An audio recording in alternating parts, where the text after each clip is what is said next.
Dreamers Awake, Chapter 14. Lydia barely slept while in the hospital. Every time she fell asleep, she'd immediately see Matilda looming over her with her now clear, shining eyes. "I've got you. I've got you now."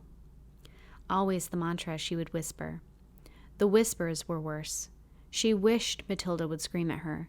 The whispers kept her lulled and in a deep sleep, while an increasing feeling of unease and weakness took over her body.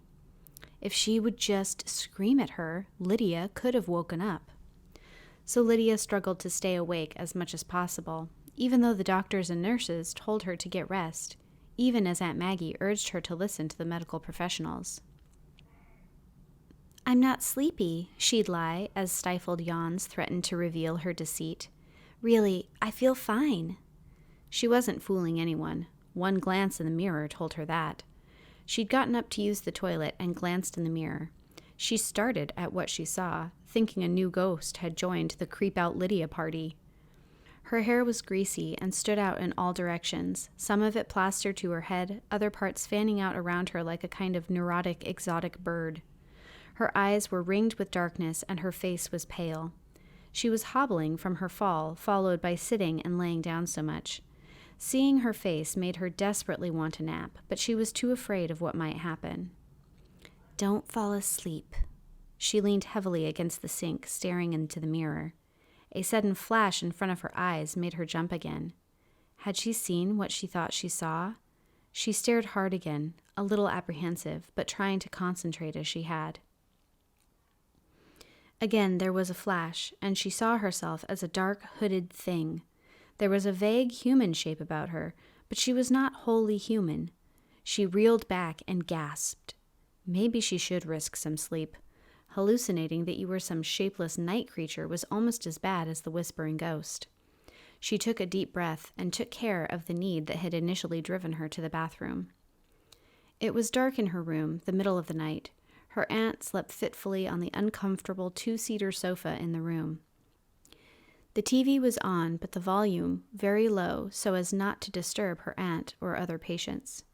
She crawled back into bed carefully, hoping it wouldn't squeak and wake her aunt. Lydia watched the silent show for a while, but felt her eyes becoming heavy.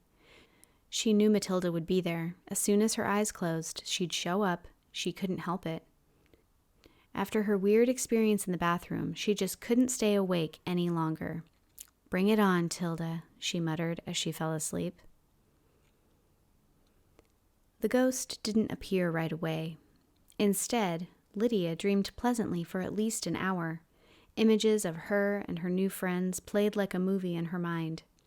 There were things that had happened, eating lunch in the cafeteria, chatting at the bus stop, and things that hadn't, shopping at the mall with her girlfriends, ice skating in the cold winter, kissing Tyler on a beach as the waves crashed behind them. It was during this last scene that things began to deteriorate. The waves suddenly turned volatile, and instead of crashing pleasantly, it was as if a storm was raging, although the sun continued to shine. The waves hit the beach with a ferocity that sent a freezing spray all the way up to where Tyler and Lydia stood, pressing like tiny pins pushed hard into her skin. It goosebumped up, and she shied away. "Tyler?" Lydia's voice echoed as she said his name. She was staring out at the sea, all green, blue, black, and foaming madly. She looked up at Tyler again and screamed. His face was rotted and slimy, as if he'd drowned in a shipwreck. His hair was laced with seaweed, and his neck crusted with barnacles. "Kiss me," he gurgled, and stinking water flowed from his mouth. He leaned close to her, and she screamed again. His arms were bones, no skin or muscle, just bones, but they held her firmly, and she couldn't break free no matter how much she struggled against him. She started crying and turned her face away from the monstrosity that moments ago was the handsome face of Tyler. As she wept, she heard a soft titter of laughter. Somehow, even though it was quiet, she heard it over the crash of the waves. "No," she groaned. She'd never felt this weak before. Her knees gave way, and then the thing that was Tyler came crashing down around her. Bones, seaweed, and barnacles surrounded her as she sat on her knees, cradling her face in her hands. "Please," she muttered. "I've got you. Lydia came awake with a start. Aunt Maggie had been shaking her shoulders, and she looked around her. "What's going on?" she asked, astounded at the weakness of her voice. "You were crying. Just a nightmare, I think," Aunt Maggie said, looking concerned. Lydia felt her face. It was wet with tears. "What's happening, Lydia?" Aunt Maggie asked. Lydia shook her head.